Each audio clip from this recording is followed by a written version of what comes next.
اوعى تزعل امك، بالفلاحي كده، اوعى تزعل امك، هتخسر دنيا واخره.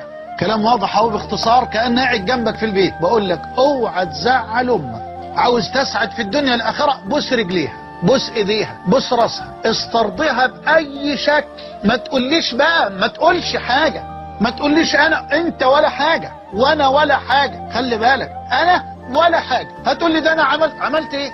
انت عملت ايه؟ انا عملت ايه؟ ولا حاجه، ولا عملنا حاجه. والله يا شيخ بعمل واسوي، والله ما عملت حاجه. فانت ترضيها باي شكل، باي صوره. بص رجليها، وطي على رجليها، بص لحد ما ترضى. وطي على ايديها، بص لحد ما ترضى. انزل على راسها، قبل راسها لحد ما ترضى. لازم ترضى. واسال الله عز وجل ان يرضي عنك امك، لان خلي بالك هي لو رضيت عنك رضي عنك ربك. فاذهب اليها لتدعو الله لك، واسترضي الوالده، واسال الله ان يرضيها عنك.